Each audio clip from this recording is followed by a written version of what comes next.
আসলে আমি আজকে একটা বিষয় খেয়াল করলাম খুব ভালোভাবে, যে একজন নামি দামি যোগ্যতা লোক আরেকজন যোগ্যতাহীন বলতে গেলে তিনি কাজ কইরা খান, মানে ধরেন কাজ কাম করে, টুটকা বাটকা কাম করে নিজেরই, ও কোনো অন্য মানুষের কাম করে না।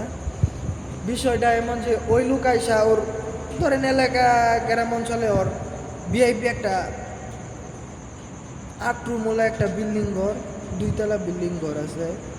আর একটা লোক পুরের ঘর, টিনের ঘর, কাজ করে খায়, এইগুলা টিনের ঘর এইগুলা। ওই বেড়ার সাথে আইসা, ওই লোকের সাথে আইসা যোগ্যতার আলাপ করে, যোগ্যতার বিষয়ে বলে। আরে ভাই, বাংলাদেশে কি লুহের কম? যোগ্যতা লুহের কম আছে? যোগ্যতা লোক কি কম আছে? তুই ওদের সাথে গিয়া কথা বল, যে একটা বিষয় আপনার এলাকা হোক, আপনার শহর হোক, আপনার গ্রাম হোক, যে দেখবেন যারা যোগ্যতা লোক আছে তারা গিয়া যোগ্যতাহীন মানুষের সাথে গিয়া কথা বলে, ওর এত এত যোগ্যতা। আরে ভাই, ওই বেড়া নিজেরটা কইরা খা, তোরটা তো খানা। তুই সরকারের বিষয়টা এমন না, কিন্তু এমন কইরা বলতে হইতাছে যে তুই বেড়া সরকারে চাকরামি হরস, সরকারের কামলা খাটস, আর ওই বেড়া নিজেরটা কইরা খা, নিজেরটা খা। ওই বেড়ার সাথে কি তোর যা? তোর আকাশ পরিমাণ যোগ্যতা, ওই বেড়ার যোগ্যতা নাই, ওই বেড়া নিজেরটা খা। আর তুই সরকারের চাকরামি চামচামি কইরা বাদ খাস। তোর 10 তলা বিল্ডিং আছে, এবার একটা টিনের ঘর, কুড়ের ঘর আছে। তুই শহর এলাকাতে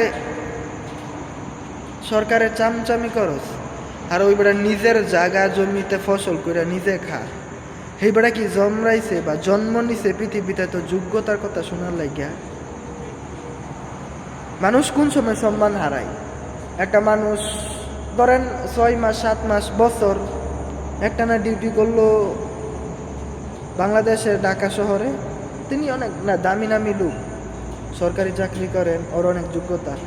আপনি যদি এই যোগ্যতাটা গিয়া যদি কোনো লোকের সামনে যদি অন্য লোককে ছুটু কইরা বা কোনো খারাপ ইঙ্গিতে যদি কথা বলেন, তাহলে ওর কাছে তো খারাপ লাগবেই। যে আপনার যোগ্যতা আছে, আপনি সেই যোগ্যতা নিয়ে পড়ে থাকেন, ওর কিছু নাই, ও সারা রাত ঘুমাইবো, দিন হইলে আবার কাজ করব।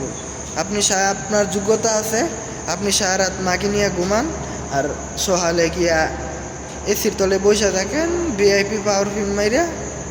আপনার সাথে একজন মহিলা আছে যিনি দিনে 24 ঘন্টায় আপনার সেবা করতেছে,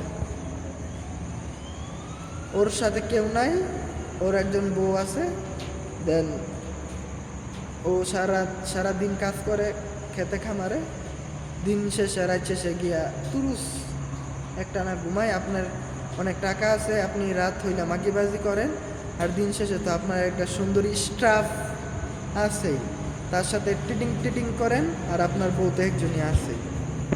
থ্যাংকস এনাফ ফর ইউ মাদারফাক।